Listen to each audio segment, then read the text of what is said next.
crois que j'ai testé à peu près tout ce qui est possible et imaginable en investissement. Avant d'investir, il faut quand même un budget sain. Première étape, en fait, c'est apprendre à dépenser moins que ce que tu gagnes, apprends à épargner régulièrement et une épargne de précaution, sois serein avec ça. Les gens veulent démarrer en bourse, qui creusent un peu le sujet des ETF. Si t'as du temps, t'es chaud, t'as de la capacité d'endettement et que tu vas aller vite, l'immobilier physique reste mieux. Si t'es ok pour prendre 5% de ton patrimoine avec du très à risque, t'es prêt, pourquoi pas, on va creuser le sujet des cryptos. Il faut passer à l'action, même avec des petites sommes.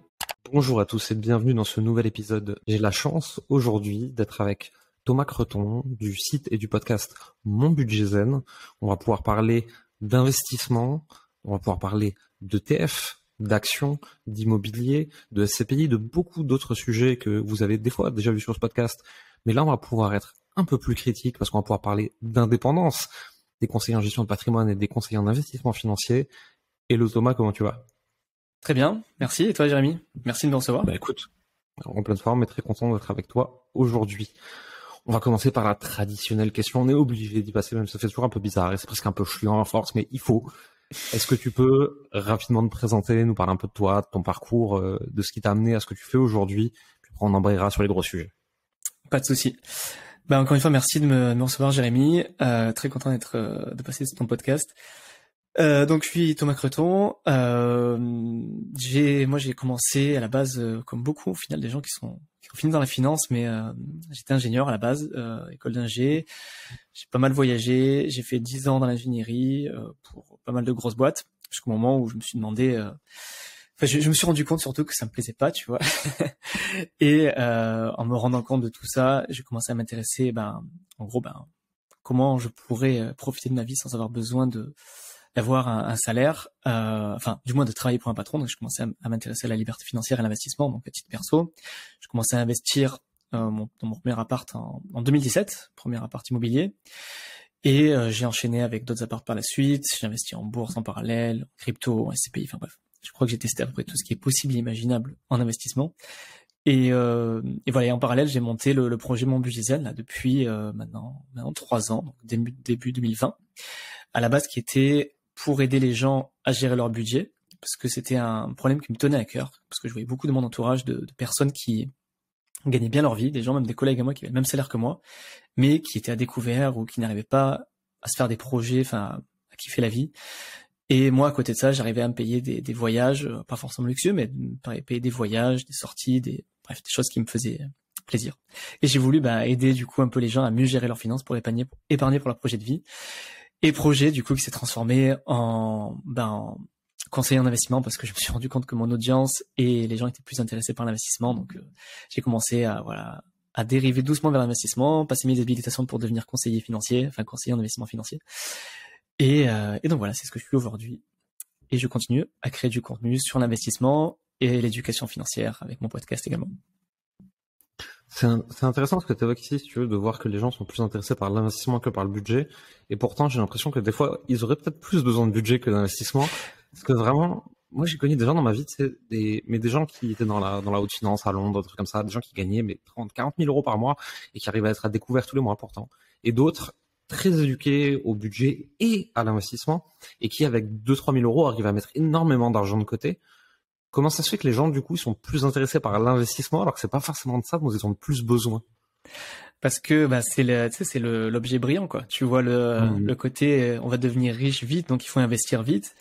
Et mais sauf que si t'as pas des bases solides dans tes finances, donc la base, tu vois, c'est avoir une épargne de précaution. Moi, ce que je dis à tout le monde avant d'investir, c'est déjà au moins 3 mois de salaire, parce que si t'as pas tes 3 mois de salaire en cas d'imprévu, si t'as pas tes 3 mois de salaire et que t'investis toute ton épargne et que t'as un coup dur, tu vas retirer ton épargne, mais au pire moment certainement, parce que tu dois le savoir, mais les actions, SCPI, tout ça, c'est des choses pour du long terme. Et si tu retires trop ton argent, tu perds tout l'intérêt de l'investissement à long terme. Donc moi, la première chose que je dis, que ce soit en coaching budgétaire ou en investissement, c'est déjà une base solide, quoi, pour que tu puisses investir sereinement. Et ce que tu dis, tu vois, c'est moi, c'est ce que j'ai vu pendant 3 ans en coaching budgétaire. La plupart de mes clients, tu vois, tu peux penser que c'est des gens qui vont peut-être être un peu en galère et tout, mais pas forcément, quoi. J'ai vu des gens, beaucoup de gens qui gagnent 5 000, 10 000 balles par mois, mais qui en dépensent tout autant. Parce qu'en fait, ils ont jamais appris, tu vois, à gérer leurs finances. Et vu qu'ils avaient des salaires confortables, ils se disaient non, mais je regarde pas, quoi. Je compte pas. Sauf qu'en fait, tu te retrouves encore plus en galère. Tu augmentes ton niveau de vie, ton confort de vie, tes critères sans vraiment regarder. Tu vas te prendre une belle bagnole, tu vas acheter une maison, tu vas dire bon c'est bon, la banque elle me suit, je prends un palace machin. Et puis après tes charges s'accumulent, et après tu arrives pas à revenir en arrière. Et du coup tu te retrouves bloqué et tu te retrouves en galère parce que t'as des crédits et t'as tellement de charges que même ton gros salaire il te suffit même pas quoi. C'est le principe du hedonic treadmill. En français, ça donnerait la roue de hamster hédoniste, un truc comme ça. Où en gros, plus tu avances dans l'échelle sociale en termes de salaire, plus en plus de ça, si tu veux, tu as besoin de montrer aux autres que t'en es là, donc tu as besoin de t'adapter, d'avoir les plus belles voitures, les plus beaux appartements, les plus beaux costumes, les trucs comme ça. Tu dépenses de plus en plus pour des gens en face qui s'en foutent. Hein. En plus. Et c'est bloquant. Et effectivement, des gens qui gagnent moins ont, j'ai l'impression, plus de capacité d'épargne des fois que des gens qui gagnent beaucoup. C'est intéressant, ça. On pourrait en parler des heures, mais on va pas rester des heures sur le budget. Parce que moi, j'ai envie qu'on parle d'investissement tous les deux. Avec plaisir. Aujourd'hui, quels sont, toi, les investissements que tu recommandes à des gens qui veulent se lancer dans l'investissement, qui n'ont pas forcément encore beaucoup investi? On va dire qu'ils gagnent un peu d'argent, ils ont mis de côté un premier épargne de précaution, et maintenant ils vont se lancer dans l'investissement. Qu'est-ce que on peut leur dire d'aller regarder?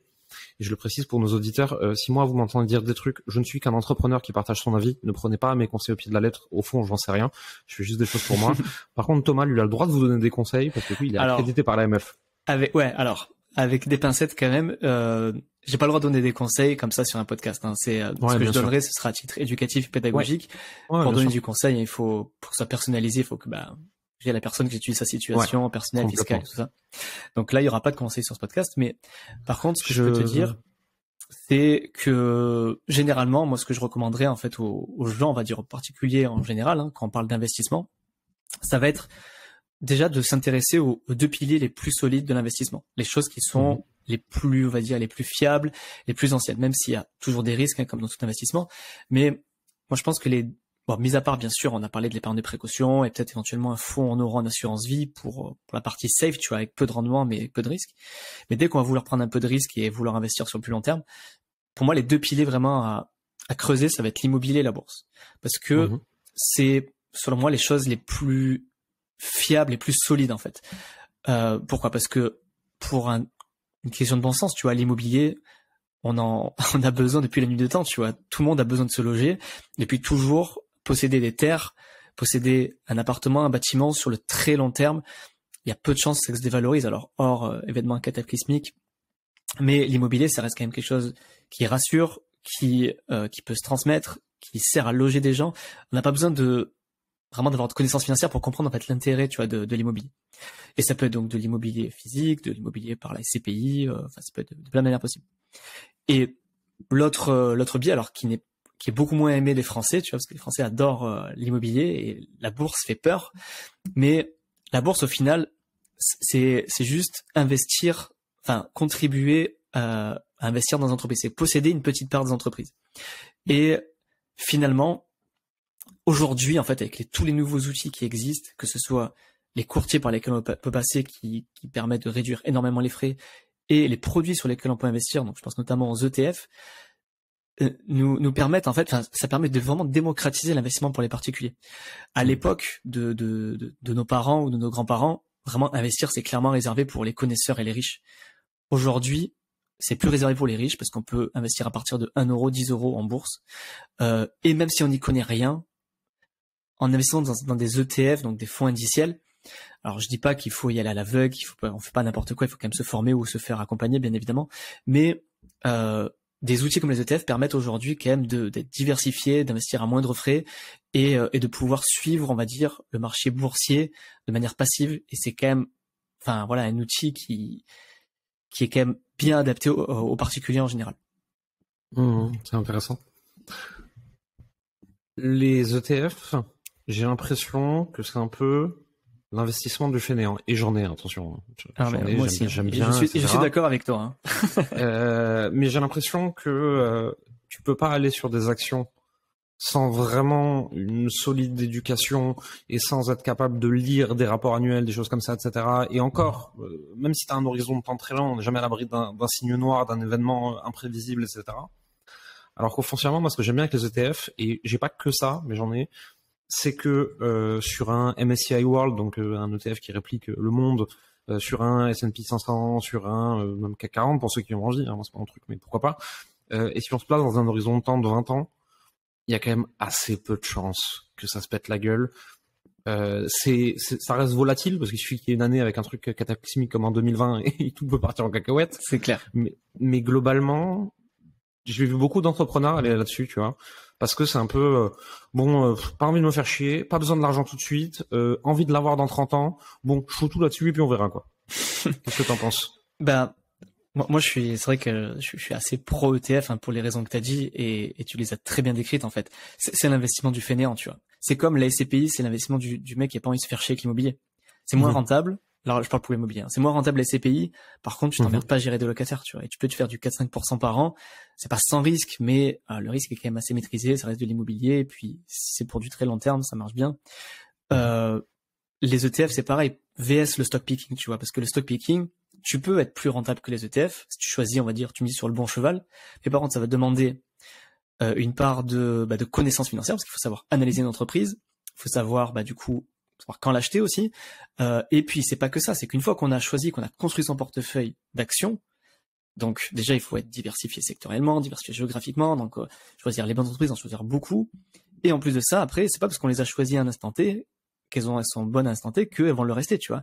Je pense, tu vois, t'as parlé de signe noir, et ça, je trouve que c'est exactement le risque maximum, tu vois, c'est le fameux signe noir sur une valeur. Je pense par exemple à Orpea qui avait tous les fondamentaux nickel. Qui aurait pu imaginer qu'un bouquin qui allait sortir allait dénoncer un truc qui allait la faire chuter de 98%, quoi. Et ça, avec les ETF, t'es un peu protégé parce que même si Orpea est dans l'ETF, la chute d'une action n'aura que très très peu d'impact sur ton ETF. Par l'autre, ouais. Et c'est pour ça qu'en fait on appelle ça l'ETF, on appelle ça du lazy investing, de l'investissement passif et pour feignant, parce que t'as pas besoin de t'emmerder à aller suivre comment évolue ton portefeuille et tes actions, parce que c'est ça qui est magique avec l'ETF, moi j'appelle ça la fonction auto-nettoyante, c'est que t'as un indice avec 500 boîtes, je pense par exemple à la S&P 500, quand une boîte elle performe moins, elle va se faire dégager de l'indice, elle va se faire remplacer par une meilleure. Et ça c'est pour moi la meilleure phase, le plus gros avantage d'un ETF, mis à part tous les autres, les frais et tout ça. C'est que voilà, t'as pas à t'emmerder à suivre et à être au courant de comment, de regarder les résultats de chaque entreprise. Et puis de toute façon, même quand des résultats mauvais d'une entreprise qui sort, toi quand tu vas arriver, en général, c'est déjà trop tard, tu vas là suffisamment baissé pour que ça soit pas intéressant de la vendre, tu vois. Je suis vraiment, moi, en termes de stock picking, je fais partie des mauvais. J'ai l'impression qu'à chaque fois que je fais un move, c'est une connerie quasiment. À peu de choses près. De temps en temps, j'ai eu un peu de nez sur un truc, tu vois. Mais je parle pas j'essaye pas de prédire le marché, loin de là, tu vois, mais un peu de nez sur, de toute façon, celle-là, je la voulais, c'est peut-être le moment d'eux. Mais j'ai quasiment tout le temps tort. Mais par contre, j'ai une chance, c'est que je suis un investisseur très patient. C'est-à-dire que je peux voir mes comptes de broker pendant 10 ans dans le rouge. Du moment qu'à 30 ans, ils sont dans le vert, j'en ai rien à secouer. Moi, je suis le genre de mec, si tu veux, qui place l'argent et oublie carrément qu'il l'est placé. Mais c'est pas une façon de parler, tu vois. Mais c'est la meilleure façon de faire, hein. Souvent, c'est une des meilleures façons. T'es moins stressé. T'es moins stressé, et puis, alors après, ça dépend sur quelle valeur, parce que comme, encore une fois, si tu prends la mauvaise valeur stock picking, en attendant, tu perds l'intégrité de ton capital, c'est aussi possible. Mais, on va dire sur des ETF gros indices, alors, c'est le côté CIF qui a parlé, le côté réglementaire, les performances passées ne présagent pas des performances futures, on ne peut pas être sûr que ça va continuer à monter. Mais, comme tu l'as dit, sur 20 ans, et ça, c'est une étude de JP Morgan qui l'a montré, et que j'invite les gens à aller checker, quand on investit au-dessus de 20 ans sur les indices boursiers en tout cas, la chance de perdre de l'argent elle est inférieure à 1%. Donc ça prouve quand même que l'investissement long terme sur des gros indices te limite quand même ton risque de perte. Même si peut-être les 20 prochaines années on va être en marché baissier et cette stat elle sera plus bonne, tu vois. Mais du moins historiquement en tout cas, c'est ce qu'on a constaté et c'est pour ça que tu te dis que voilà, investir de manière passive, ça a quand même ces avantages-là, c'est que du moins sur le long terme, tu réduis quand même tes chances de perte. Et tu disais un autre truc qui m'a interpellé sur le fait de choisir ces valeurs. Oui, voilà. C'est que tu disais que t'es un mauvais stock picker. Mais, je te rassure, même les pros, tu dois le savoir, je pense, mais même les pros, sur le long terme, ils font moins bien que leur indice. Et je crois que la stat, c'est l'étude Spivak qui l'a prouvé aussi, c'est, je crois, sur au-dessus de 10 ou 15 ans, 90% des fonds d'investissement font moins bien que leur indice de référence. Donc eux qui vont choisir et qui sont des pros, ils sont je sais pas combien de centaines de personnes à être payés je ne sais pas combien pour essayer de faire mieux que le marché, et même eux sur le très long terme ils y arrivent pas, tu vois. Non, non, complètement. C'est très, très, très, très, très difficile de battre le marché sur le très, très long terme. Et moi, je vais aller encore plus loin. Et après, encore une fois, ce que je dirais n'est pas un conseil, hein, c'est juste mon petit narratif personnel que je me suis inventé. Si le marché devait sous-performer pendant 30 ans, je pense que j'aurais d'autres problèmes dans la vie que mon argent placé. Et peut-être que l'argent vaudrait plus qu'il vaut et que même en banque, il aurait plus valu. Secondaire, quoi. Là, peut-être que notre problème sera de bouffer, quoi. Ouais, c'est ça, tu vois. Je me souviens avoir demandé à un ami qui bide beaucoup à la finance, qui a fait des hautes études là-dedans, tu vois. Et je lui avais dit, ouais, mais les ETF et tout, c'est quand même édité par des sociétés, et si la société, elle tombe. Il m'a répondu, Jérémy, si BlackRock tombe, t'auras bien d'autres problèmes dans la vie que les ETF. C'est ça. C'est tellement systémique que des trucs comme ça tombent. C'est le marché entier qui s'effondre, peu importe où t'as mis l'argent, de toute façon, il y en a plus. C'est le système financier. De toute façon, j'ai vu il y a pas longtemps, là, quand il y a eu, tu sais, là, il y a eu la petite crise bancaire qu'on a connue il y a pas longtemps, là, avec SVB, Crédit Suisse, tout ça. J'ai vu une liste qui était écrite des banques, en fait, qui étaient considérées comme systémiques et que, en fait, too big to fail. Voilà, too big to fail, et que, tu vois, tous les JP Morgan, même, il y avait des banques françaises, hein, je crois que c'est la Société Générale, Crédit Agricole, des choses comme ça. Il y a BNP Société aussi. Générale et peut-être Crédit Agricole, je suis plus sûr. Ouais, je crois dans les banques françaises, mais après t'en as plein dans le monde, hein, des banques. T'as une liste comme ça, je sais pas, il y en avait quelques dizaines qui disaient que c'est là, en fait, si elle tombe, en fait, c'est le système financier complet qui s'écroule. Donc du coup, en fait, les gouvernements ou les banques centrales ne peuvent pas les laisser tomber, tu vois. Ouais, il y a en fait, moi je vais creuser un peu le sujet. Et suite à la crise de 2008 avec les Lehman Brothers, etc., en fait, les gouvernements se sont mis ensemble. On dit voici la liste des banques qui sont trop systémiques et trop grosses pour se permettre de chuter, parce qu'en fait, elles entraîneraient avec les produits dérivés, les machins et tout le système financier mondial. Hein. Et donc en fait, ils se sont mis d'accord pour que cette liste de 20, 30 banques à l'échelle mondiale, si elles tombent, les États tous ensemble vont les sauver en fait. Et c'est chaud, hein. Ça fait un peu flipper, quoi. Alors après, voilà, on va peut-être rentrer dans un débat politique, mais des fois, je me dis, est-ce que aussi, enfin, ce que j'imagine, hein, je me dis, est-ce que ces banques-là, sachant ça, est-ce qu'ils vont pas se permettre de faire des conneries aussi, tu vois? Si. Je suis sûr que oui. Et ça, c'est mon côté argument, tu vois, qui me ferait dire, alors, je comprends tout à fait, hein, le fait de pas vouloir faire tomber la finance mondiale, parce que ça impacterait vraiment tout le monde et ce serait très grave. Ce serait un peu la merde, ouais. Ouais, ce serait vraiment la merde. Mais d'un côté, j'ai pas envie, moi, que ça pousse, en fait, ces grandes banques à faire de la merde avec l'argent des épargnants, tu vois, qui vont se permettre de prendre d'énormes risques avec des CFD ou tu vois, de faire de la merde parce qu'ils savent que, au pire, s'ils se trompent, l'État est derrière, tu vois. Après, je pense qu'il y a quand même des règles, des normes là-dessus où ils sont contrôlés, qui peuvent pas faire n'importe quoi non plus, quoi.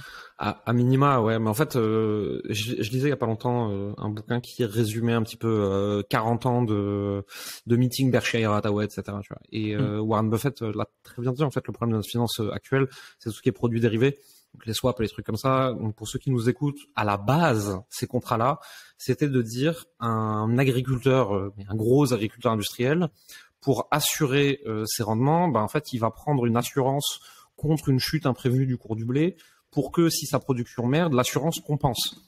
Sauf qu'en fait, il y a des gens qui ont commencé à trader ces assurances et des contre-assurances et des contre-assurances.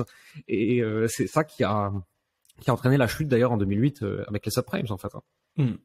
Ouais, donc comme quoi, tu vois, des fois la complexité de la finance peut aussi peut pas forcément être très bénéfique pour tout le monde, quoi.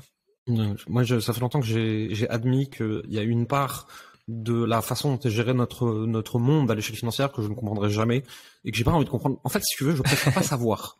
Je me sens plus heureux au quotidien si je sais pas ce qui nous pendait des fois. Parce que je suis sûr qu'il nous rattrape de justesse un nombre de fois incalculable. Et au même titre qu'il y avait des gens des services secrets français qui avaient dit que si on expliquait aux contribuables tout ce qu'on déjoue toute l'année, et les gens ils dormiraient plus. Je pense que dans la finance c'est pareil. Et moi je fais partie de le déni acceptable. Tu vois, je préfère pas moi savoir. J'en sais plus, je suis heureux. Et puis après pour ceux qui nous écoutent, j'ai envie de dire.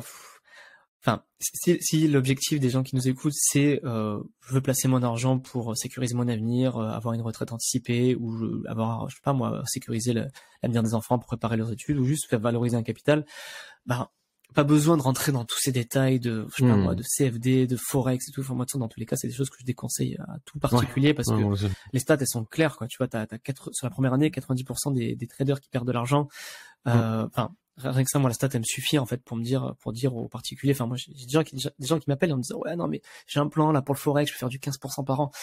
Je leur dis, Non. non, bah, enfin, Non. fais-le si tu veux, mais tu me rappelles dans 2 ans et tu vas voir que, bah voilà, que t'as eu tort, quoi. Enfin, il y a des gens qui gagnent sur le Forex, mais, Forex, il y a tous les scams là-bas, etc. Mais déjà, t'as tous les scams, mais t'as des traders qui doivent gagner leur vie sur le Forex, mais c'est peut-être 1% des gens, tu vois.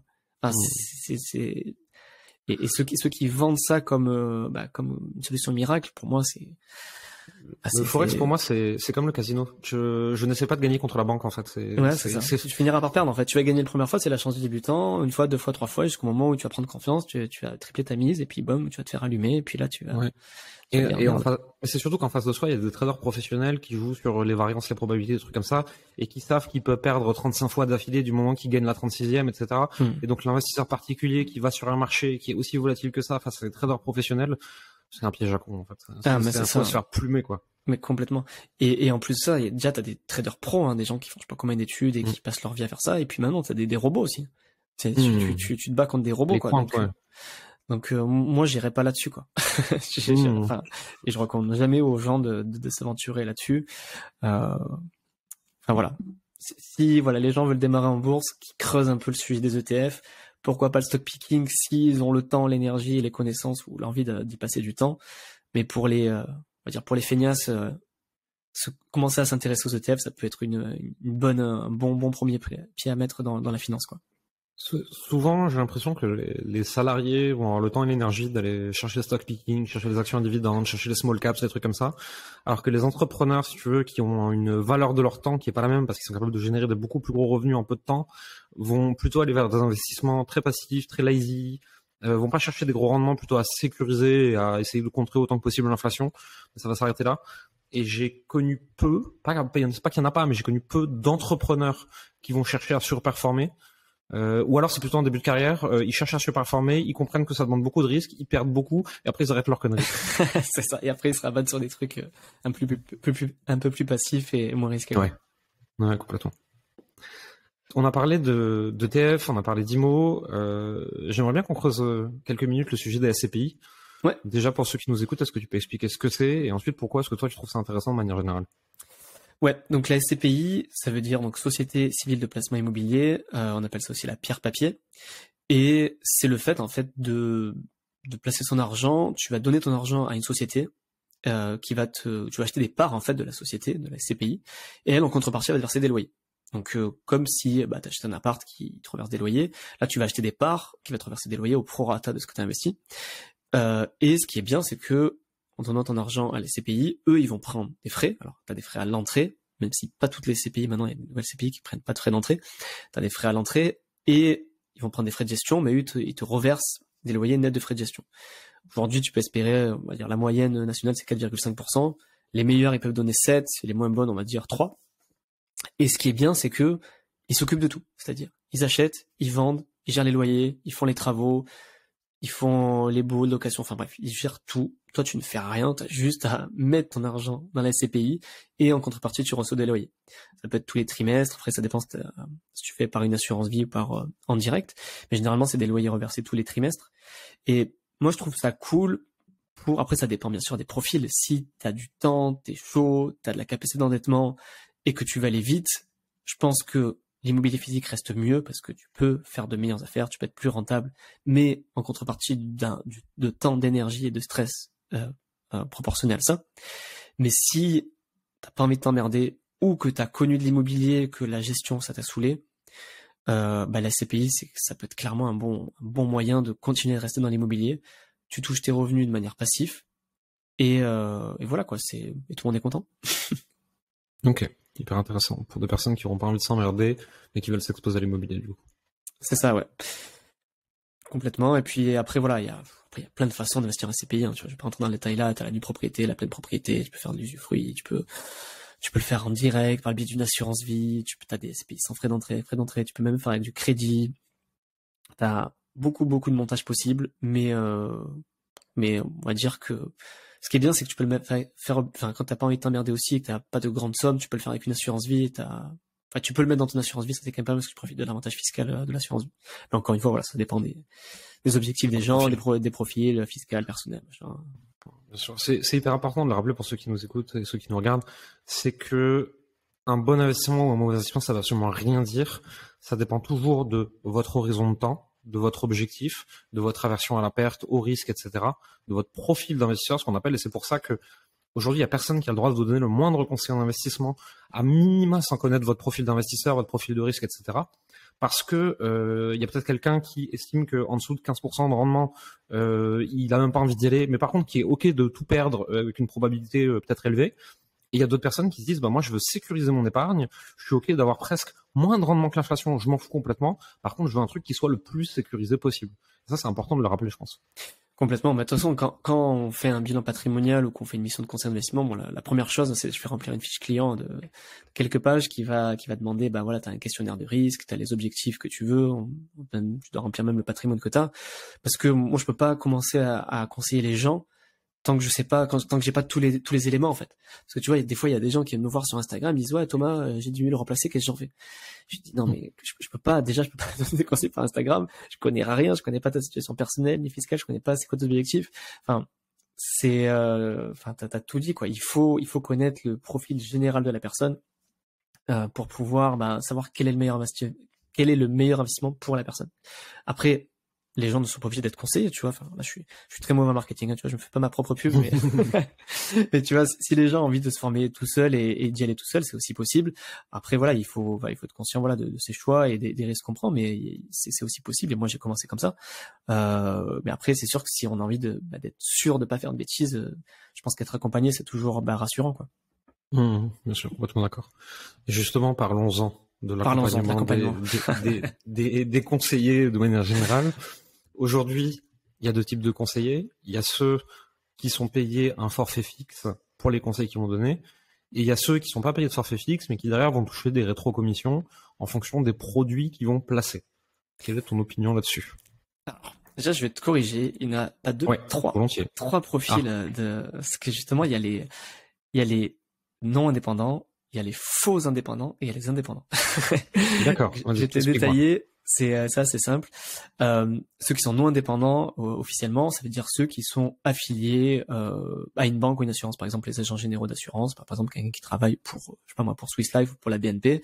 Je donne des noms, mais vraiment au hasard, hein, j'ai pas de promo pour eux, mais voilà, enfin ils sont affiliés à une banque ou une assurance, c'est-à-dire que quand on va faire appel à ces CGP, donc ces conseillers en gestion de patrimoine, ils vont proposer uniquement les produits de chez eux. Donc ils vont pas forcément faire en fonction d'optimiser les frais ou d'avoir les meilleurs produits à l'intérieur. Par exemple, je pense à l'assurance vie. Ils vont pas faire forcément trouver la meilleure assurance vie qui a les meilleurs produits. Par exemple, s'il y a des CPI ou s'il y a tel ETF sur l'assurance vie, ils vont proposer le seul produit qu'ils ont. Ça, c'est le premier type de, on va dire, de conscience de patrimoine. Les deuxièmes, ça va être ce que j'appelle les faux indépendants, parce qu'ils se disent indépendants parce qu'ils ne sont pas affiliés à une seule banque, ils sont plein de partenaires, ils peuvent en avoir même des fois des centaines. Sauf qu'ils sont rémunérés. Alors, les premiers sont rémunérés en rétrocommission. Hein, tu m'as compris, je l'ai pas dit, mais ils sont rémunérés en rétrocommission. C'est-à-dire que l'épargnant va faire, je sais pas moi, un versement de 200 € par mois, et lui, il va prendre des frais sur versement ou il va prendre une part des frais de gestion pour se rémunérer. La deuxième catégorie de CGP, ça va être donc ce que j'appelle les faux indépendants, qui sont pas affiliés à une seule banque ou une assurance, mais qui ont plein de partenaires, mais ils vont fonctionner de la même manière. C'est-à-dire qu'ils vont, alors du coup, ils vont être un peu plus indépendants parce qu'ils vont, en fonction du profil et de la personne, ils vont pouvoir conseiller peut-être un meilleur produit parce qu'ils ont plus de choix. Par contre, ils sont quand même rétrocommissionnés. Alors certains appliquent à la fois une rétrocommission et à la fois des honoraires. Il y en a qui le font. Mais beaucoup vont dire que c'est gratuit entre guillemets, mais ils vont prendre aussi des honoraires, la rétrocommission. Moi, ce type-là me gêne un petit peu. Alors, si tout le monde doit gagner son pain, il y a aucun souci, hein, chacun fait comme il le souhaite, mais je trouve que l'indépendance est un petit peu biaisé parce que je me dis que en fonction des rétrocoms que tu peux prendre, tu peux être orienté, tu vois, sur le produit à conseiller. Mais voilà, c'est tout à fait légitime, ils ont le droit de faire ça, il y a pas de souci. Et la troisième catégorie, on va dire, de CGP dans laquelle je me considère et sur laquelle j'y tiens, c'est être indépendant réellement, c'est-à-dire que je n'ai pas de partenaire. Donc, dans le cas de mes missions de conseil, après j'ai des partenaires pour le podcast et d'autres types, mais quand je conseille quelqu'un, moi je ne touche aucune rétrocommission sur aucun partenaire. Je n'ai aucun partenaire privilégié, j'ai pas de carnet d'adresse sur les produits que je conseille. Je fais pas de souscription en fait. C'est-à-dire que moi je vais pas prendre de l'argent de l'épargnant pour le placer. Je vais faire de la gestion conseillée, c'est-à-dire que je vais étudier le profil de la personne pour savoir en gros qu'est-ce qui est le meilleur pour lui et lui conseiller les meilleurs produits en rapport qualité-prix par rapport à sa situation. Et du coup, la contrepartie, c'est que je n'ai pas le droit de toucher de rétrocommission. Ça, c'est vraiment une règle, hein, c'est la MIF de 2015 qui le dit noir sur blanc. Le conseiller indépendant doit redistribuer toute rétrocommission qu'il toucherait et doit absolument facturer des honoraires. C'est dans la loi, donc du coup en contrepartie, je fais facturer des honoraires, mais je ne touche pas de rétrocommission. Et ça garantit vraiment l'indépendance du conseiller. Effectivement, c'est hyper intéressant. Et il y a plusieurs personnes déjà qui sont passées sur le podcast et qui on a parlé de ça. Et effectivement, moi je préfère de loin, à titre très personnel, quelqu'un qui me facture des frais fixes pour ses conseils, pour son savoir, pour son étude des différents produits et de mon profil, plutôt que quelqu'un. C'est pas que je pense qu'ils vont chercher à me coller un produit qui me nuit parce que ça les arrange financièrement, parce que ce serait pas tenable sur la durée. Non, mais je pense que c'est pas. Je pense pas que les deux premiers types de CGP soient, comment dire, c'est pas malsain ou c'est pas qu'ils vont chercher à gagner de l'argent sur le dos, mais c'est pas dans le meilleur intérêt de la personne en fait. Ouais, en fait moi ce que je n'aime pas en fait de cette façon de faire, c'est que ils vont prendre en fait des frais récurrents. Donc tu vois, notamment sur les frais de versement. Et le problème, c'est que alors du coup pour le CGP c'est trop bien parce que ça fait un revenu régulier. Et quand tu fais du volume, après, t'as un chiffre d'affaires régulier sans avoir besoin de trouver de nouveaux clients. Donc ça, c'est vrai que c'est un truc trop bien, quoi. Par contre, moi, ce qui me dérange, parce que moi, je mets, en fait, à la place de l'investisseur particulier que je suis aussi, je me dis, moi, quand j'ai compris, en fait, comment fonctionnaient les intérêts composés, je pense que c'est quelque chose que tu as dû déjà aborder dans le podcast, quand tu comprends, en fait, l'impact des intérêts composés et que tu sais que les facteurs qui vont faire que tes intérêts composés marchent le mieux, ça va être le capital placé, le rendement et le temps. Ton rendement, forcément, t'aimerais que ce soit le plus haut possible, mais tu sais que plus c'est haut, plus c'est risqué. Mais tu sais que les frais, ils impactent ton rendement directement. Parce que si t'as du 5%, mais que t'as 3% de frais, en fait, c'est que 2%. Alors que si t'as exactement le même placement, mais placé ailleurs avec moins de frais, et que t'as que 1% de frais, ça te fait 4%. Donc tes intérêts composés, ils vont être beaucoup plus intéressants quand t'as moins de frais. Mais c'est surtout que c'est des dizaines, voire centaines de milliers d'euros sur le temps d'une vie. Mais c'est ça. En fait, sur du très court terme, tu le vois pas, en fait. C'est quelques dizaines d'euros. Mais sur le très long terme, en fait, les intérêts composés, voilà, c'est Einstein, il a dit, c'est la 8e merveille du monde. C'est un truc qu'on a encore du mal à concevoir tellement c'est exponentiel, en fait. Et les frais ralentissent énormément l'effet des intérêts composés. Et moi, c'est la raison pour laquelle, tu vois, je veux pas prendre des frais réguliers parce que mon objectif, c'est quand même que les gens que j'aide à investir puissent profiter de ces intérêts composés. Et pour moi, en prenant des rétrocoms, du coup, par des frais de surversement, c'est pas aligné, en fait, avec ma philosophie de vie. Je comprends tout à fait. C'est intéressant. Ouais, et d'ailleurs, il faut que j'en fasse un article bien détaillé parce qu'il y a beaucoup de pédagogie à faire là-dessus, tu vois. D'accord ? T'as parlé en tout début d'épisode de façon très furtive de crypto-monnaie. Ouais. J'aimerais bien avoir ton avis là-dessus parce que j'ai l'impression qu'il y a beaucoup de conseillers en investissement financier qui veulent pas en parler. Tu sais, c'est un peu genre, c'est le sujet tabou, c'est la patate chaude, faut pas trop y toucher. Ouais. Et qui veulent pas se positionner, qui veulent pas donner de conseils là-dessus. Et vu que t'as abordé le sujet très rapidement, j'aimerais bien ton opinion. Ah, il faut que je me mouille, merde. Oh alors je vais me couvrir un peu parce que c'est vrai que moi c'est vrai que c'est pas ma spécialité, tu vois. Dans le conseil en tout cas j'en fais peu. Quand on me demande, j'aide évidemment, mais j'en fais assez peu. Mais moi c'est vrai qu'à titre perso, j'investis en crypto depuis 2017. J'ai connu le bull run 2017, j'ai connu aussi la chute de moins de 90% en 2018. Et aussi, ouais, ça a piqué un petit peu, mais ça m'a beaucoup appris. Moi perso, enfin je te dis ce que je pense à titre perso. Je te parle pas en tant que conseiller. Oui, bien sûr. Moi c'est quelque chose que j'ai vraiment creusé. J'ai beaucoup lu, lu de bouquins, regardé de vidéos, bref, voilà, je me suis formé et tout ça. Et c'est quelque chose auquel je crois, en fait. Je pense que la technologie, j'y crois. Enfin, pour moi, il y a vraiment deux choses dans la crypto-monnaie. T'as le Bitcoin, qui a son intérêt, et puis après, t'as, on va dire un petit peu les altcoins qui ont chacun des projets différents, sachant que Ethereum a quand même un projet aussi central dans l'écosystème. Moi, je crois vraiment en ces projets-là. Alors pas dans les altcoins, je fais quand même très attention. Ça m'est arrivé de spéculer. Maintenant, je suis beaucoup plus mollo, tu vois, parce que j'ai comme beaucoup, j'ai gagné beaucoup, mais j'ai perdu beaucoup aussi. Mais tu vois, sur le Bitcoin, j'ai compris en fait le potentiel qu'il y avait, les fondamentaux qu'il y avait. Et moi, c'est quelque chose dans lequel je crois fortement. Mais c'est ma conviction personnelle et parce que j'ai choisi de m'y intéresser vraiment de manière profonde, tu vois. Donc moi, je rentrerai pas les gens vers le Bitcoin de manière bête et méchante. Je leur dirais, je les avertis, je leur dis attention, c'est un actif très volatile, très à risque. À tout moment, il peut tomber à zéro. Moi, j'en suis conscient et je suis OK avec ça. Mais quand on va faire une allocation de patrimoine, je sais pas moi, si t'es OK pour prendre 5% de ton patrimoine avec du très à risque, t'es prêt, pourquoi pas, on va creuser le sujet des cryptos et voir comment on peut construire un portefeuille crypto. Ça fait partie, voilà, des choses qu'on peut faire. Mais tout en étant, voilà, conscient que c'est très risqué. Mais j'aime bien être, plutôt que de dire, voilà, tu peux faire du 30% et comme moins 30, j'aime bien aussi expliquer pourquoi, en fait, enfin, quelle est la technologie derrière et qu'est-ce qu'il y a derrière, en fait, le Bitcoin et les autres crypto-monnaies, pourquoi on investit dedans, quoi. C'est pas uniquement pour spéculer, mais c'est aussi pour soutenir des projets et parce qu'on croit, en fait, en ce que ça peut apporter par la suite, quoi. Ouais, je suis assez d'accord avec toi là-dessus. Je conseille pas, enfin, encore une fois, je conseille rien du tout. Abus de langage. Vous tous. Voilà, abus de langage. Mais quand je donne mon opinion, disons, d'entrepreneur, j'ai pas tendance à dire aux gens, les cryptos c'est trop bien, foncez tous. J'ai plutôt tendance à dire... Il y en a suffisamment qui le disent, ça, t'inquiète. Ouais, à mon grand désarroi, ouais, j'ai vu des trucs, j'ai vu des gens pour qui le premier investissement c'est du 100% crypto, tu vois, de 100% du patrimoine. Non, très mauvaise idée. Pas. Moi, ce que j'aime bien dire aux gens qui sont pas passionnés par la techno et par la mission, tu vois. Donc déjà, on va séparer ça. Les gens qui sont ni passionnés par la technologie, ni par la mission des crypto-monnaies, j'ai tendance à leur dire quand on est en discussion, tu vois, de bar à 2 heures du matin, c'est quoi? Mets 3-5% de ton patrimoine dessus. Si tu te plantes et que ça tombe à zéro, ça te fera pas trop mal. Mais t'es pas à l'abri qu'il se passe un truc un peu cool, ou t'es pas à l'abri un jour d'en avoir besoin parce que le monde est un peu parti en cacahuète. C'est un pari qui est pas trop risqué, qui fait pas trop de mal. Maintenant, j'ai du mal à voir ça comme un bon investissement. J'ai l'impression que, en dehors de l'idéologie, c'est plus un pari, en fait, que tu fais, tu vois. Ben, ça parce que tu le vois peut-être du côté spéculatif. Tu dis je parie dans le cas où voilà où ça remonte sur la lune, tu vois. Enfin ça peut arriver comme ça ne peut ne jamais arriver. Moi je le vois comme aussi enfin je le vois déjà comme un soutien en fait à un écosystème qui a besoin de liquidité.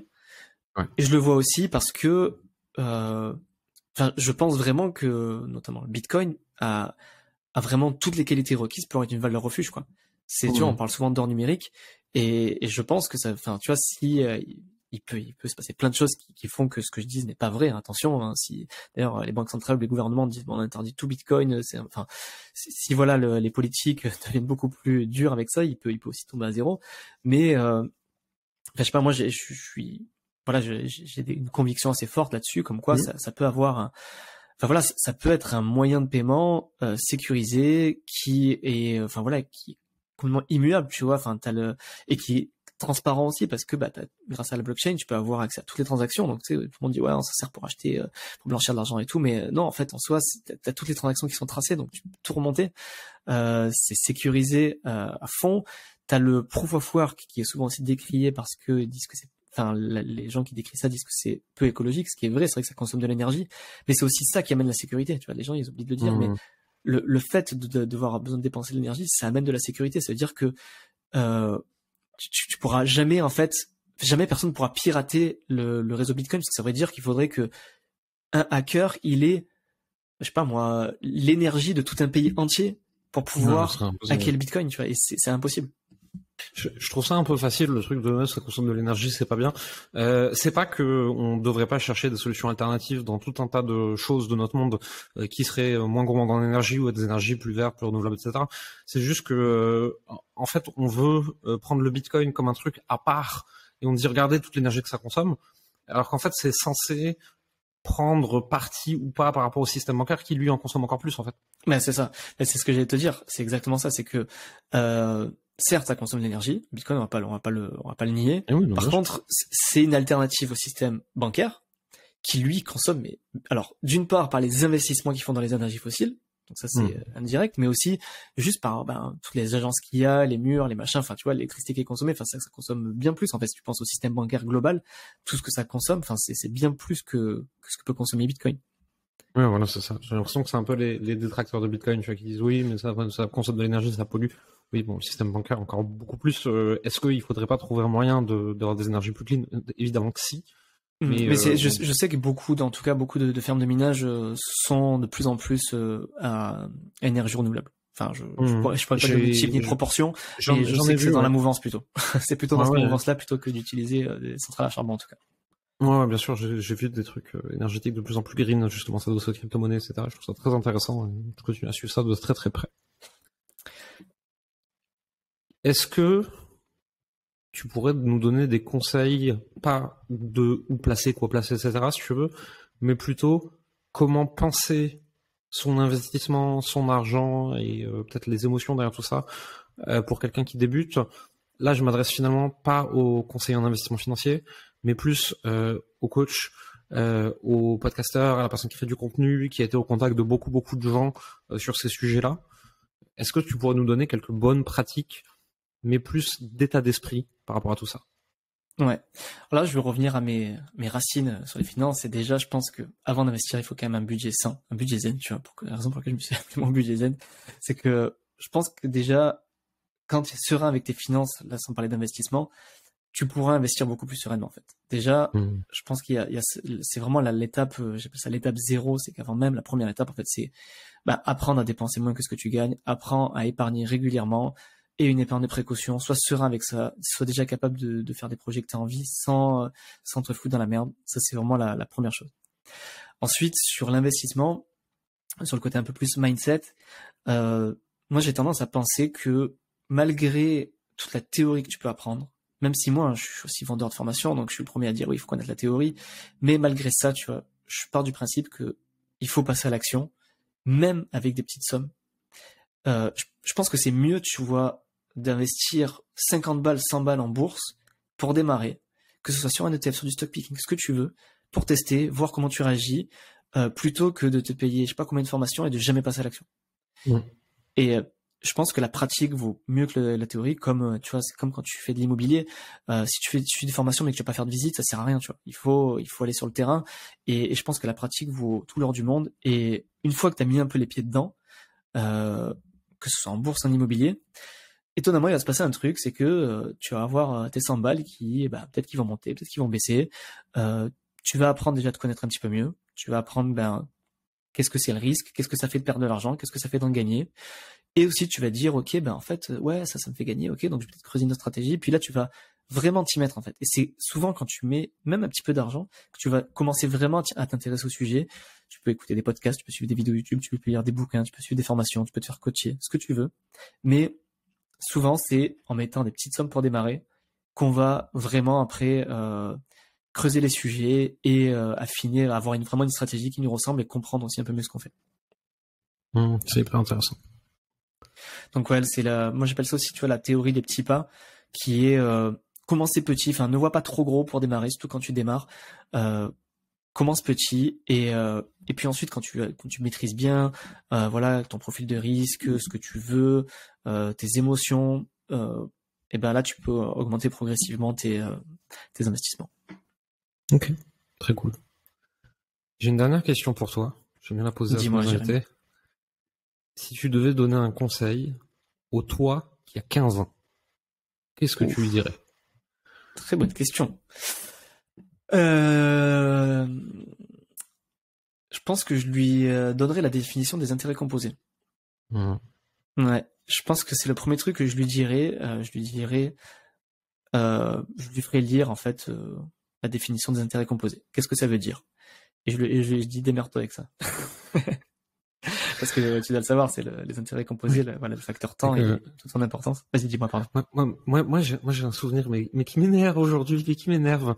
Quand j'avais, je sais pas quel âge j'avais, mais on était encore en francs, et les actions, c'était dans le journal papier. Donc, autant dire que ça remonte un peu, je devais avoir 8-10 ans. Je me souviens d'être avec mon père avec le journal, et je découvre ce que c'est les actions, et je veux en acheter. Et il me dit, laisse tomber, c'est trop compliqué, faudrait que tu t'emmerdes, etc. Et je me dis, putain, s'il m'avait laissé acheter des actions quand j'avais 8-10 ans, qu'est-ce qui se passerait aujourd'hui, quoi. Alors après, tu serais Warren Buffett, hein. Ouais, je voulais acheter Euro Disney et Alcatel. Ouais, bon. Tu aurais, déjà à l'époque, déjà à l'époque, en stock picking, j'étais pas terrible, visiblement. Mais Alcatel, c'est le seul truc que je connaissais parce que c'était les téléphones, et Walt Disney pareil, tu vois. Mais ça aurait été une première expérience qui aurait pu d'autres choses positives pendant 20 ans, quoi. Ouais, complètement. Donc ceux qui nous écoutent, si vous avez des enfants, laissez-les s'intéresser à des choses, même s'ils perdent 5 euros au début, c'est pas la fin du monde. C'est ça. Et ouais, juste pour revenir, en fait, je suis en train de penser à ta question, je la trouve super intéressante. Parce qu'en fait, je me dis, le mois d'il y a 15 ans, j'avais 20 ans, j'étais encore en école et j'avais qu'une envie, c'était de voyager, de faire la fête. Et je pense, je regrette aucunement tout ce que j'ai fait, tu vois, j'ai fait plein de trucs, voilà, comme je dis, j'ai fait 2 longs voyages d'1 an, j'ai kiffé, j'ai vraiment adoré et tout.